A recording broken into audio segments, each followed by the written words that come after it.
Zach, how do you live out your faith, loving your family, and running your business? I think that's the endurance between grace and truth. You can deliver too much truth sometimes with no grace. You can show a lot of grace sometimes without delivering truth, and you become an enabler.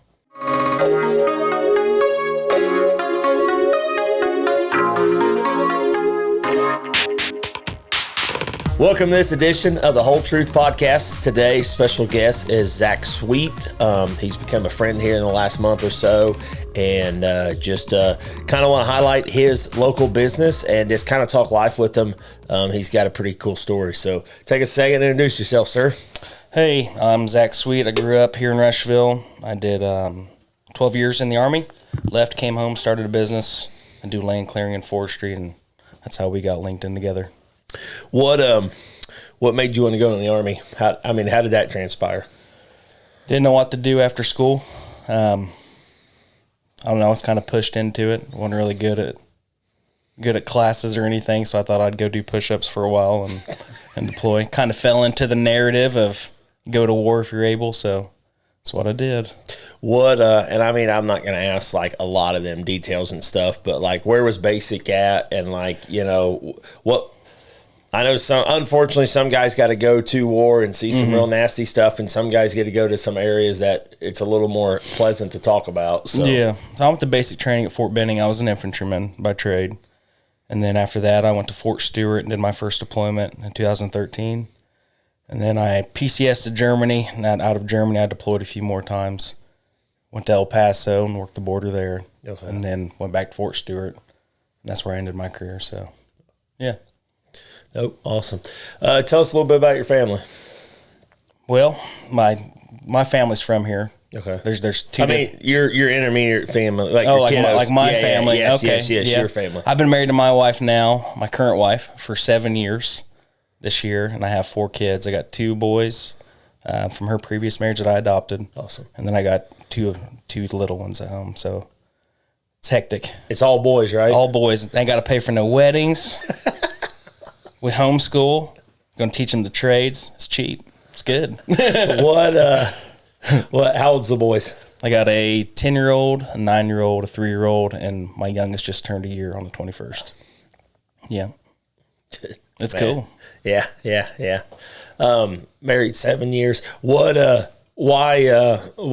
mulch or the mulch and the forestry business? So when I got out, I'll rewind a little bit. So I didn't want to get out of the Army. I had gotten hurt, so they retired me early. And when I got out, I sat around for a month or so, kind of did some hit or miss jobs here around town. I worked for the school doing grounds. I was at the parks department. I liked being outside, but I didn't have to work. So if I'm going to do it, I'm going to have fun. And like, what better thing to do than play in a skid steer and excavator all day and get to be a big kid? And I kind of tailored it to where I get to destroy stuff. Yep. That way if I mess something up, well, you called me to mess it up. So, yeah. So it works out for me, I guess. No, awesome. Yeah, it's fun to watch. Garrett Abrams, a mutual friend of ours, he wanted to start a Rush County leadership, what Dave Ramsey calls the Eagle Group, that he was a part of when he was younger. And that's kind of how we got to meet, because Garrett reached out, and me and Garrett had talked a couple different times about it. And then he's like, well, we got to find a meeting place for a couple months. And then Zach's going to have a spot that we could meet at. Yeah. I'm like, okay. And, I didn't know you were moving from Rushville up to where you were moving, because you literally moved right around the corner from my old house, you know. And so it's been it's been fun just to kind of watch your business on Facebook, and I get it. I've got a skid loader at home, and it is fun. It's hard to get out of it once you're in it. Yeah, get in that thing, and So, what? Speak a little bit about like your faith, because we had some conversations at one of the leadership meetings, and had a commercial roofer, Jalen Ramsey, in here a couple months ago, probably now, and he was in.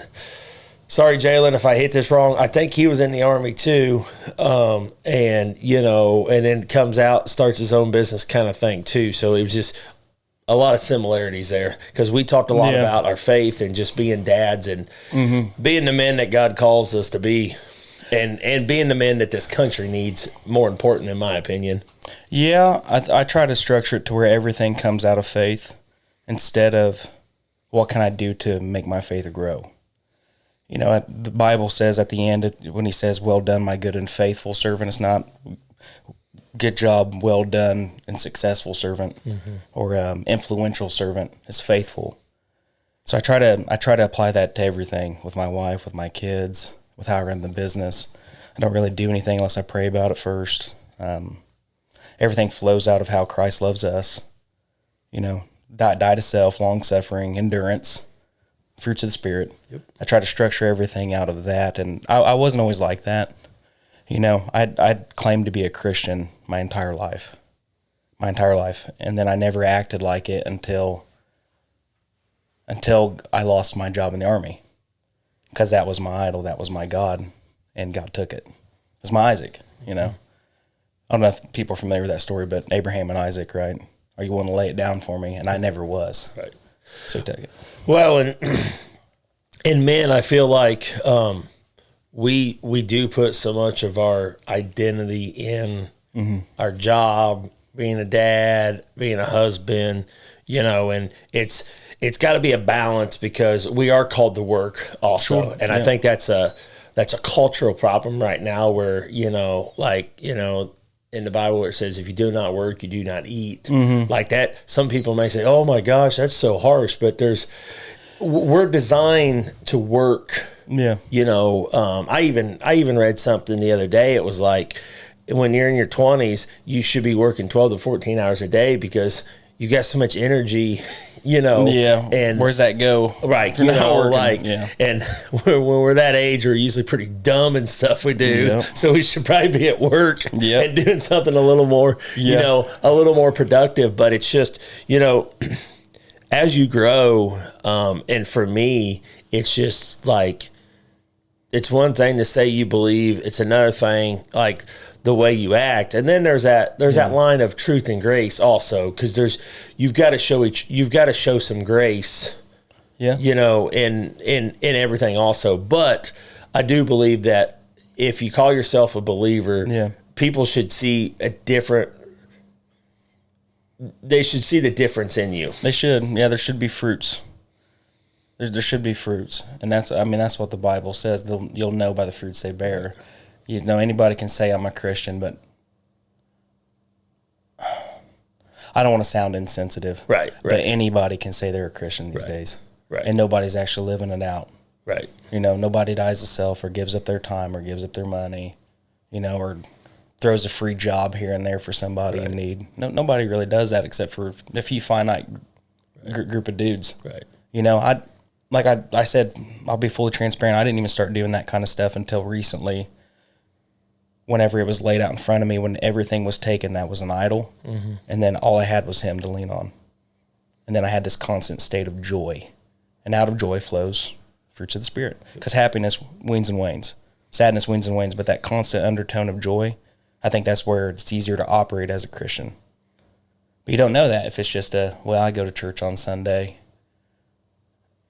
All right, see you next Sunday. Right. You know, there's no discipleship. There's no pouring into one another. There's no doing life together. Yep. It's just, I go to church. And Jesus is my get out of hell free card. Right.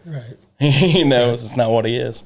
Well, and you know, and people should see, you know, a difference, you know, in your life. And I was actually just having a conversation with my sales manager, Chris. I mean, literally about 15 minutes ago, he just sent us a text, had his second baby boy, you know, and we had that conversation yesterday at lunch of like, you know, he came to me 3, 4, 5 months ago, and like, he was off, and Chris is one of them that is happy. He's thankful.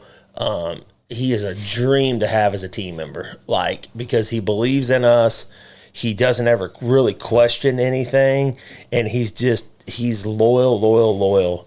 And Emily could tell the difference. And then like, I was like, Chris, like, what's going, like, are you okay? And he's like, yeah. And I sat him down. I was like, no. Like, are you okay? He's like, man, he's like, I'm not. He's like, I'm just kind of in this funk. And, you know, and when he came to interview with us, he's been with us almost 4 years now, which is crazy to say out loud. And he kept talking about his mamaw. His mamaw, his mamaw, his mamaw. Mm-hmm. And like, I mean, amazing woman. And he told us, he's like, when I was doing really dumb stuff, my mamaw was praying for me. Oh, yeah. And she's never quit praying for me. And now when you see his mamaw, she thinks me and Emily hung the moon. She's like, you're so good to our grandson. And I'm like, he's so good to us. Like, you know, we're just loving him. But I bought him a John Maxwell Leadership Bible. I can't remember, a couple years ago, maybe a year and a half ago when he stepped into leadership role. And one thing that I've learned being a business owner is like, there's some people that just naturally will just lead without ever a title, you know, and it's such a hard balance as a business owner of like, who do you want, who do you promote, you know, and that kind of stuff. But we had that conversation, and I've been convicted lately of like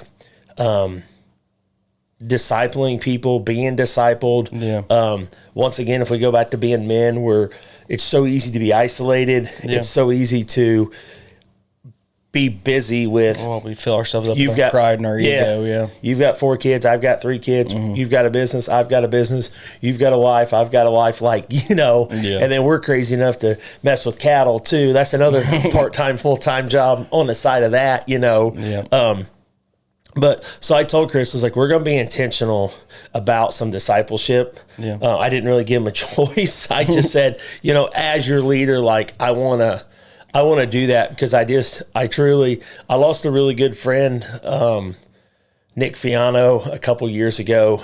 And he ran it was called Fiano Landscaping, but did a lot of outdoor living, like more hardscape stuff. Oh yeah. And I mean, I admire him. Like, he would have hard conversations with you, and like that guy was in constant communication with God, because like one time he called me, he's like, hey, he's like, I don't know why, but God told me that, like, he pretty much chewed my ass, if I'm being honest with you. He's like, this roofing business is your dream, and you're working Emily too much in it, and I think her dream's to be a mom, and you need to make sure that you're honoring her dream.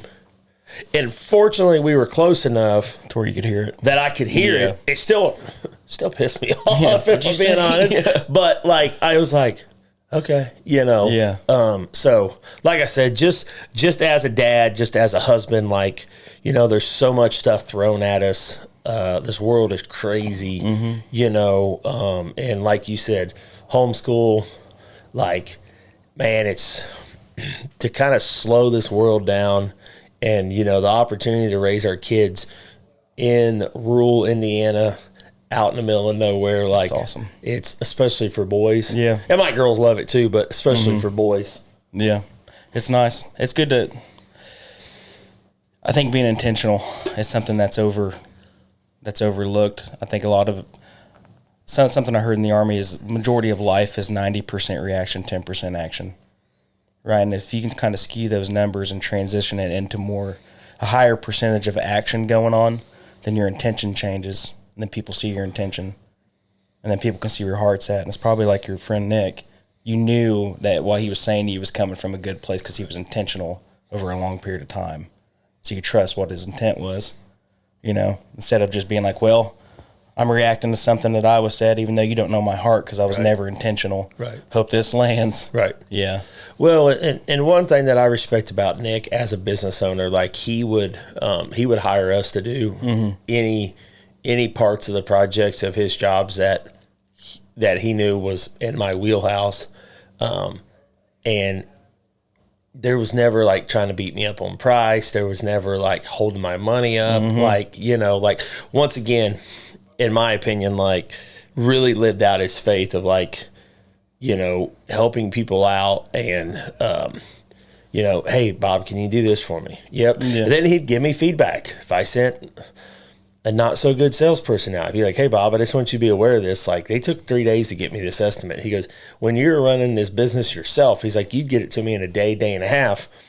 And I know this is their job. I'm like, hey, I appreciate the feedback, you know? So, and, you know, he was such a big supporter, you know, of what me and Emily were doing. And, you know, you talk about like helping people, you know, like, you know, the Bible's clear, you know, take care of the orphans and the widows. And the widows, yeah. And I went to Pastor Paul at church, and I said, because I knew that he was really close to Nick and Jamie, and him and his wife really walked through them final months with them.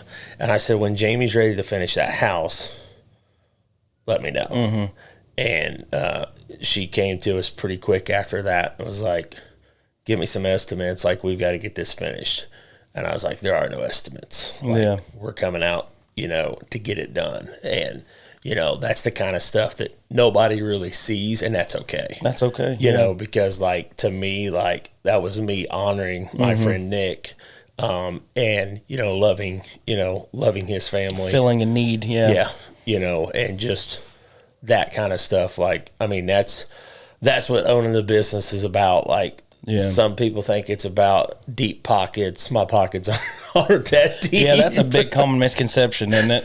It's like the margins never change. It's just the volume changes. Yes. Yeah. So, you know, and then there's this, you know, be a roofing contractor, and we're getting ready to get a foot of snow, so we'll shut down for a week, you know. Cool, go sledding. A couple of guys might be able to get to the office, you know. But what are some life lessons in the Army, you know, that really did kind of shape who you are today? Be the last person to speak in the room. You might save yourself from getting embarrassed, or you might find out you agree with somebody that's more experienced than you. It's probably the biggest one I learned. Just because you're seasoned doesn't mean you're the best. You know, something I learned whenever I became a platoon sergeant was privates knew more about their job than I knew about it, even though I'd been in longer and I'd done those jobs 10 years ago. I don't know how to do it now with the current state. So that element of dying to self and recognizing you don't know everything, because there's a difference between managing those personnel and then leading them. And a lot of people conflate the two. You know, leadership inspires. Right. Management just organized chaos. Yep. You know, so I think those are probably the two biggest things that I learned while I was in. Because you can embarrass yourself pretty quick if you're quick to speak when you shouldn't be. And I did that a few times. I did. big opinions in a room where there didn't need to be big opinions. Right. Yeah. Right. Yeah. Learning how to understand the difference between dog and pony show and real life. You know, like having a big opinion about something that is just optics, because the military is big on optics now. Everything's about how you look, not how you perform. I'm sure you guys can pick up on that from the current state of the news and stuff. It's really not about how you perform, it's just how you look. Right. It's kind of scary, but that's where at least the Army is at right now. Right. Yeah. They can get mad at me all they want. It's what it is. Right. Yeah.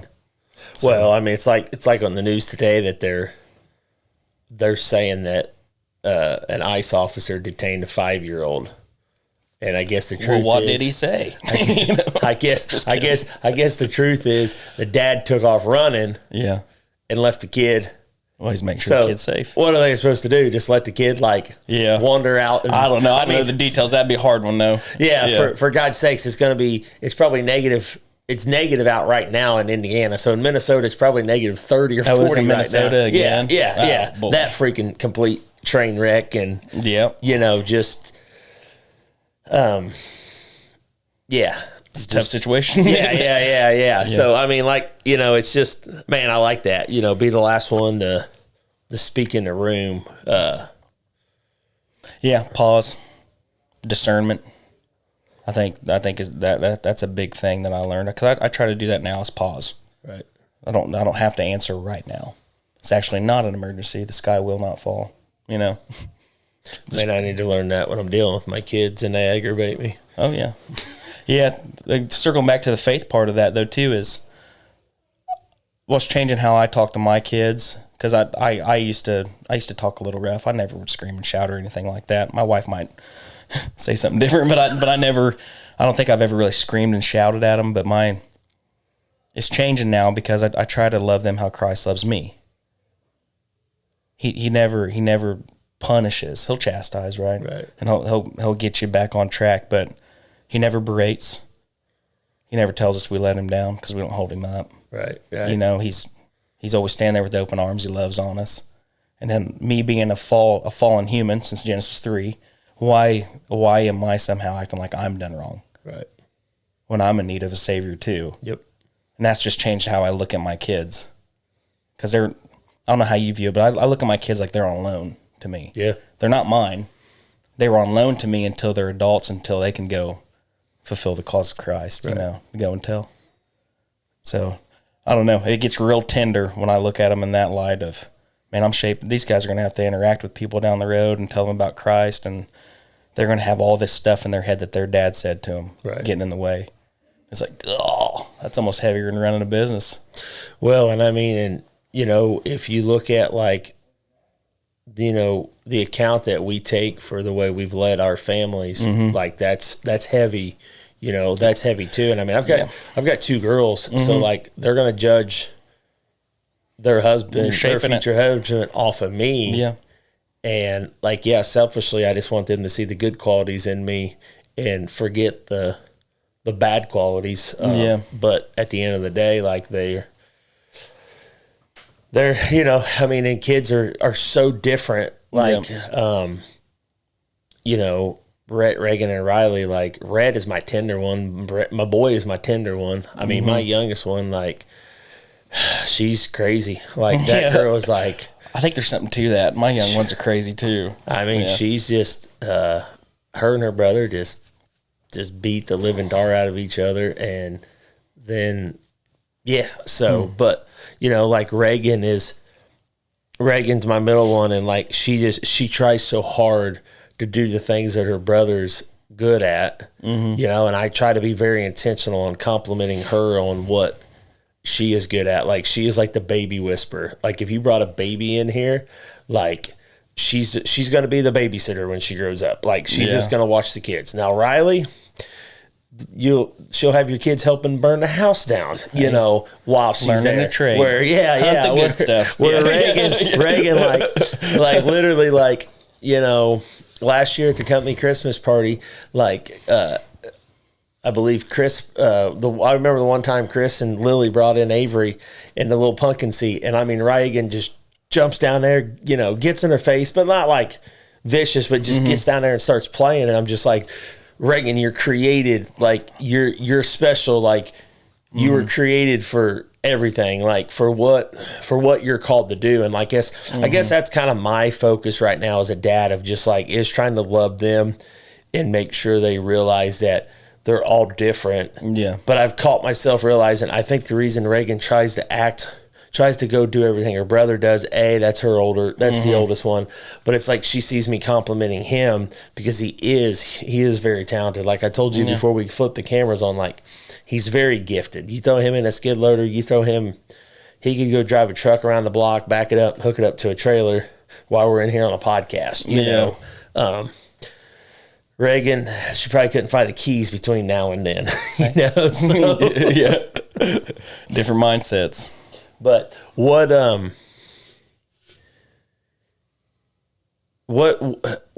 are some goals? I guess actually probably better, like, is there a mentor that you feel like's like really changed your life? Yeah, here recently.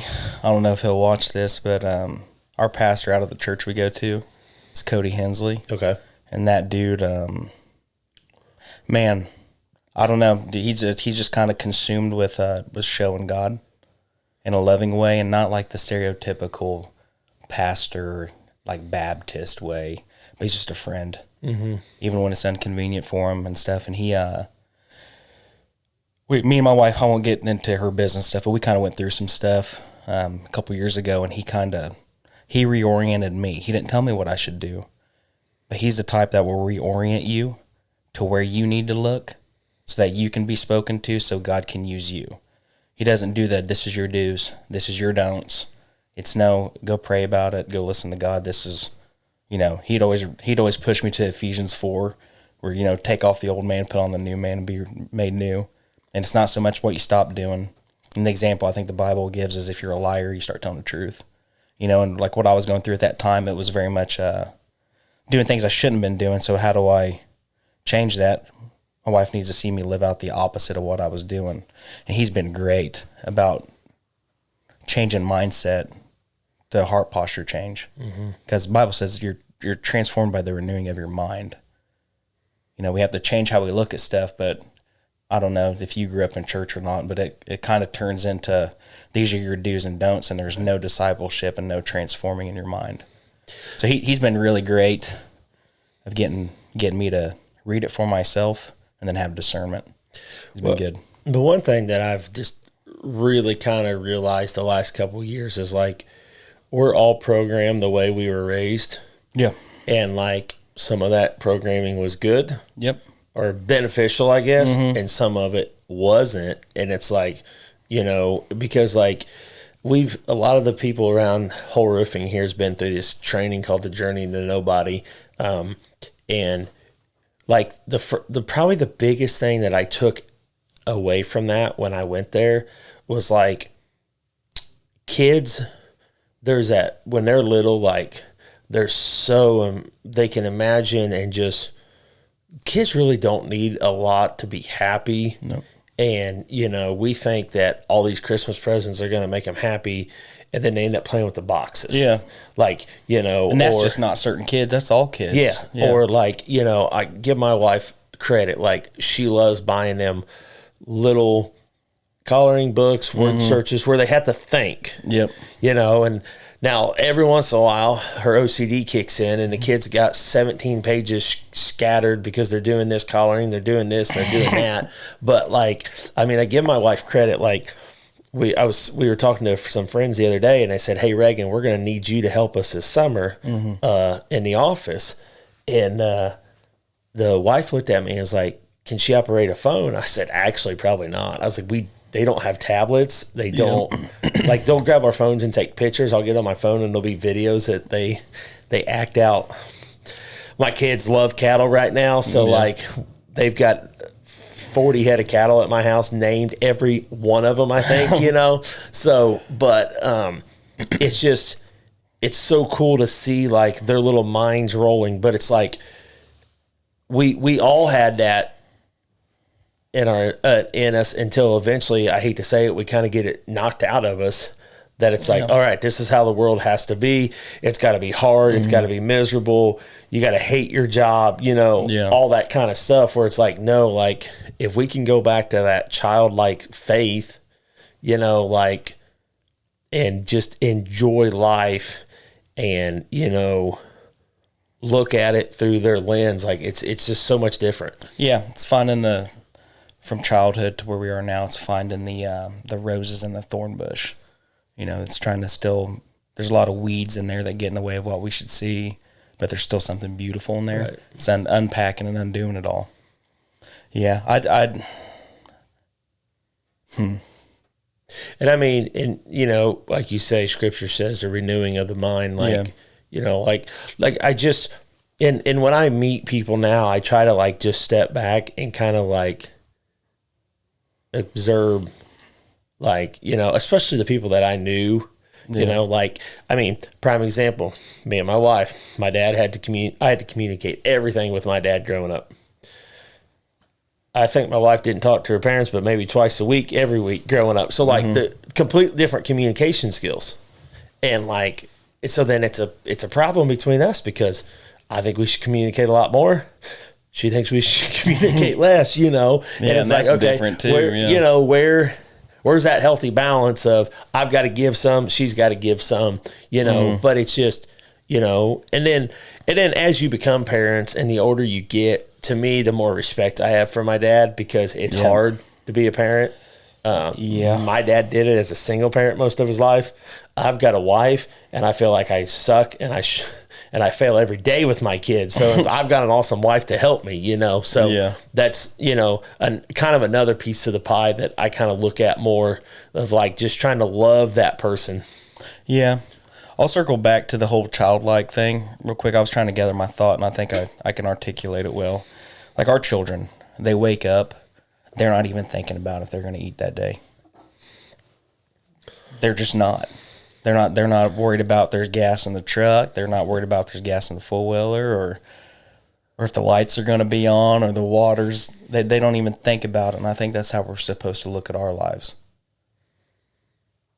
But the disconnect, I think, is there was no discipleship to where how do I stay where I'm oriented towards him and knowing he's going to take care of me. Because our life transitions somewhere around 18 to 22 where it's like, it's on me. Mm-hmm. And I have to be the provider, and I have to be the one with the answers. And then being a leader of your home turns into a burden. Yep. A lot of people think that too, especially in biblically ran households where the husband is the head of the house, not the ruler, right, not the dictator. Right. Because if you love, going to Ephesians 5 again, if you love your wife as Christ loves the church, how did he love the church? He died. Right. Literally died, suffered, endured, even when people persecuted him and hated him, and he still loved. That's not an entitlement. That's a burden. Right. I think that's something that's missed these days but in that, like, how do we get back to where we're just kind of wide open and living and not worrying about anything? I think Cody talks about this too, I think it's a fear of what the, horizontal can do instead of what the vertical has done. We're all looking out here in front of us on what can they do to us. I want their approval even, instead of what is the vertical, what has God done for us already, and what is he continuing to do on our behalf to the Father. That's what helps me, I think, because I really don't worry too much about stuff anymore until we get a few days out, and I'm like, all right. And then, out of nowhere, something will happen. It's like, oh, cool. Thanks. Appreciate you. Yeah. Well, I mean, and the scripture says, he'll give us our daily bread, like not our weekly, not our yearly. And it's a daily thing. Sometimes for me, like in the business, like we're setting goals, and I don't think that's a bad thing. It's like, how are we going to get there? Then every once in a while, it just reminds me, it's like, hey, remember, I told you I'm in control, and I'm a control freak, and I'm trying to figure this and that out. And I'm just like, relax, make sure the team knows what the expectations are, and let them, as you said, like leadership and management is two different things, and you got to lead, and we're all trying to figure this out on our own. You've only been a parent to 4 kids for a short time in 7 life, years, what I mean? Not a long time. So I've, every time I put another layer of leadership in there, I've never really, only tried to manage a sales manager for about 2 years now. So I still don't know what, what I'm doing there. Still ironing out. So it's just kind of, trying to show grace. And, I always hope that my team knows my heart. But it's also self-reflecting of like, as men, another thing that I'm really trying to focus on here lately is like, we can either bring peace or we can bring chaos in. And we do it every day, every night we walk into our home. Yeah. I do it every day when I walk into this office. So it's like, and that's what external factors are we allowing? Do we blow a hydraulic hose on a skid loader that, we were 5 minutes away from being done? And it's my wife's fault. Yeah. I totally get what you're saying. It's hard. It's getting easier for me to check stuff like that. I think the closer, like even with the Bible study we're having and having a group of guys to kind of talk to about things and to keep my heart oriented where it should be, that these are things. Right. These aren't souls. So to let it have an impact on how I talk to my children or my wife, it just seems, I don't know. But even in trying to bring peace, sometimes I bring chaos. Yep. Because I'm like, hey, this is going to fix this. Right. And it doesn't land. Yep. It just does not land. And the next thing you know, you made it worse. And well, it's like that for a week, For me, it's like, another thing is like, as men, we should be, the first one to say, hey, I messed up. Yeah. I'm sorry. Like, show that to our children, show that to our wives. And there's times that we know we're right and we know our wives are wrong. Wrong. But it's not. It's like, be humble enough to say, hey, you know what? Here's what's going on. Yeah. I need to say, hey, I'm sorry about this, kind of thing, just to just to love them.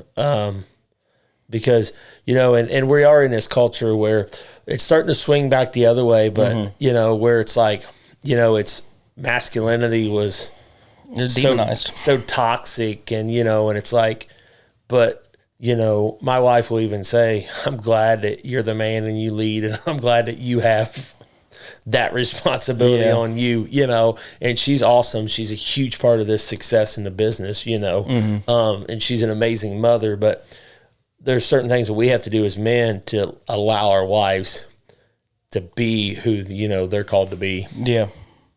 Yeah, they're under him first. Right. They're under God first. And leading them, man, now it's kind of clicking for me right now. We lead them, but God manages them. Right.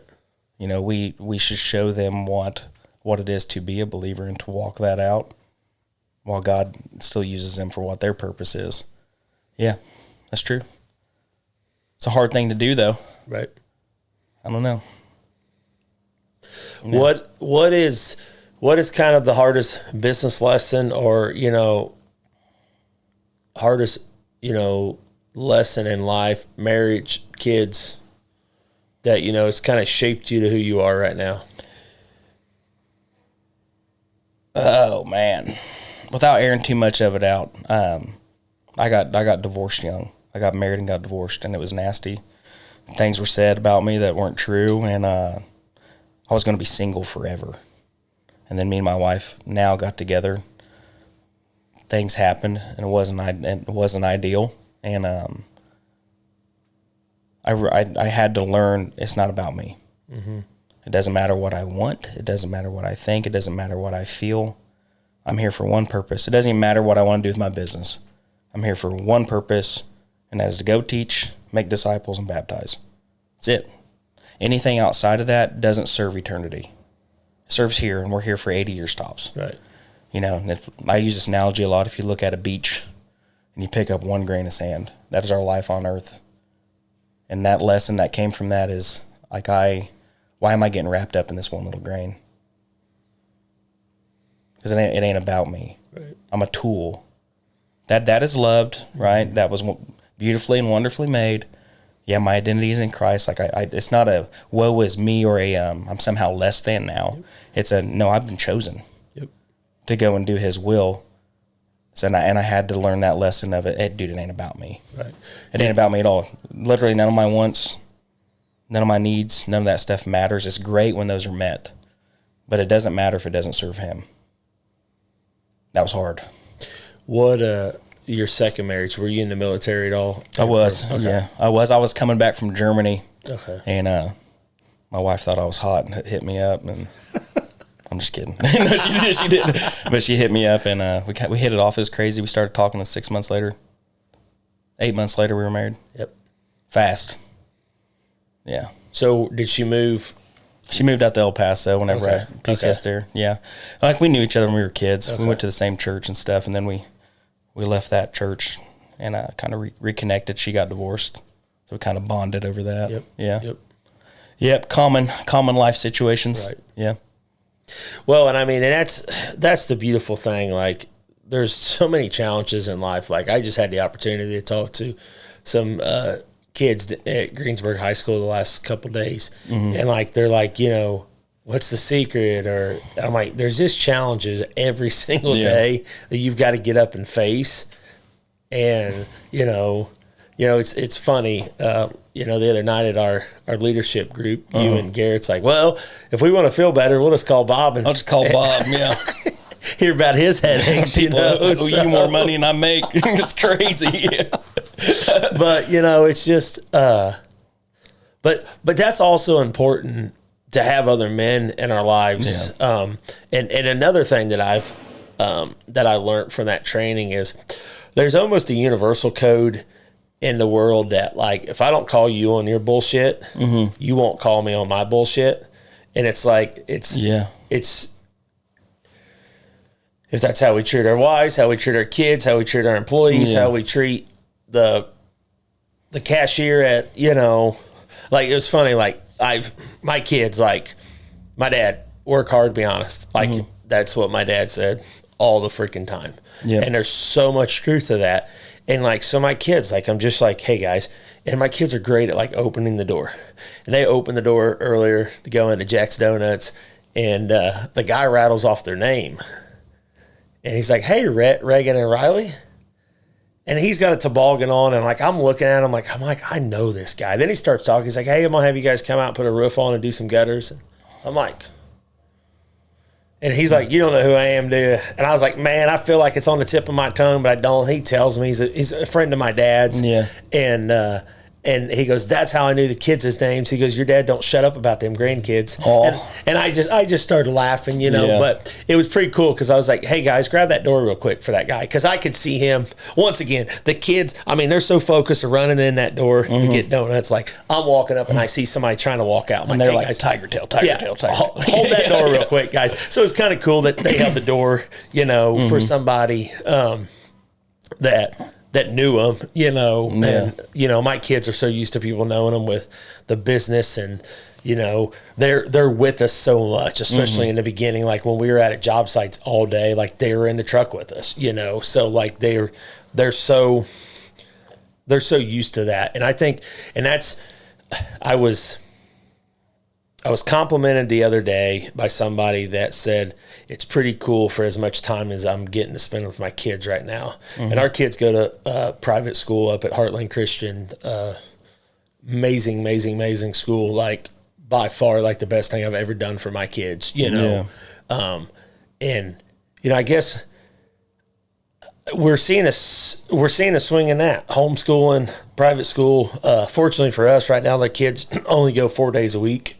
It can be a little bit of an inconvenience on Friday. We're trying to do a podcast right now, and there are a couple of rooms over, and they might get loud, and you might hear them come through this mic. But I also look at it as like you said, they're on loan to us. So like if I get to spend 20% more time with them every week than the average parent because they don't have school on Friday, and I can throw them in my truck and have them come in the office and mop the floor and run the sweeper and that kind of stuff. Like, to me, like, I'm never going to regret that. No, you're not outsourcing parenthood. I think that's not for everybody, and I'm not speaking as this being the rule, but something I've noticed is public school has turned into daycare. Yeah. And there's no buy-in from the parents. It's just kind of like, I'm going to drop these kids off. It's on the teacher now to raise my children. Yep. They spend 2/3 of their life from, kindergarten to their senior year with other people without the people God gave them pouring into them. It just doesn't make sense to me to do it that way, because nobody's going to love my kids like me. Nobody's going to care about their future like me. Yep. So, and I will. It's pretty cut and dry if I put it in that lens, So they're not going to have any weird indoctrination. I'll say it. People can get mad. They're not going to have any weird indoctrination. They're not going to think it's cool to wear a tail at 15 years old. Right. They're not going to be using the bathroom in a litter box. Right. They're going to know that it's okay to be masculine. Yep. It's okay to be a good man, not a nice guy. Yep. There's a difference. Yep. Okay. I don't, it's pretty cut and dry. I don't understand the whole, let them go and be delicate and explore their feelings with people that don't care about them. Right. No. Yep. Hard pass. Yep. I don't know, maybe that's insensitive, but no, I mean, that's why I've said a million times, like, I'm the biggest supporter of public schools. When they ask me to come and speak, we sponsor a lot of I'm not Ramsey classes with them. Right. Yeah. And I will give the public school credit that, especially in the high school world, now they're looking at these kids and trying to help them down the best path for them. Right. I mean, when I was in school, it was, you had to go to university, and that was really how they laid everything out. And if you weren't going to a 4-year university, like, they didn't care. Right. Like, it was like that when I was there too. And it was like, you're going to go to technical college for what? I'm like, well, A, my stepmom works there, and I don't have to pay tuition. And B, I was the type of student, I'd have flunked out of a class that had 120 people. You want to start your adult life with college debt? Yeah. You kidding me? It's crazy. It's so crazy. That's... Yeah, and like I said, I seen a statistic that it's over 5 million kids are being homeschooled right now. Now, that could be completely made up. I don't know. It wouldn't surprise me. I keep saying, I think eventually you're going to see some super small schools pop up where it's like your wife stays at home with 4 kids and you've got 4 or 5 neighbors. Oh, it's already happening. There's like 75. I might be misquoted. It's something in the 70s. Families in Rush County alone in a co-op. Okay. Yep. That's a lot. Right. Really, that's a lot. If each have a couple kids, that's 150 kids. Right. That's my graduating class. Right. Yes. Yep. That's a lot of kids. And then if that takes off and they're successful and they do it with their kids, it might turn into something. Yep. And like our kids' school, I think when Rhett started, there was 114 kids, and that was K through 12. So that shows you how small the classes are. Yeah. And now they're adding on. They're raising money to add on. Now I think they're at like 280. I mean, they're busting at the seams. Like there's a wait list, and it's like, it's just, and if you look at their school, like they're pretty strict, I guess. Like girls can't wear earrings. They can only wear like clear earrings. Rhett has to wear pants. And some of it maybe, if I'm just being honest, is a little extreme. Like Reagan wants to wear, she's got her cow earrings on right now. Like I'm completely fine with that. You know what I mean? But I respect what I understand what the school's doing. So it's not, they're setting a tone.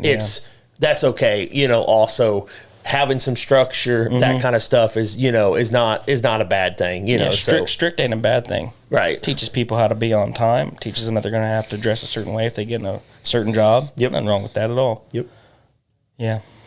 Well, sir, it's been a good conversation. As we kind of as we wrap up, is there anything you want to add? And then at the end I'll just let you kind of tell us what you do for your business. So if we can help get you throw some business your way, we'd love to help you out. No, I have nothing to add except for if you don't know Jesus, ask me about him. Yep, absolutely. Yeah. So, land clearing, forestry. Yeah, do land clearing, forestry, demolition, gravel drives, anything with a skid steer and excavator I can do. Nice. Yep, drainage, all of it. Awesome. So perfect. Well, I appreciate your time, sir. I appreciate your heart, and just always good to talk to like-minded men. So thank you, sir. Yeah, thanks for having me.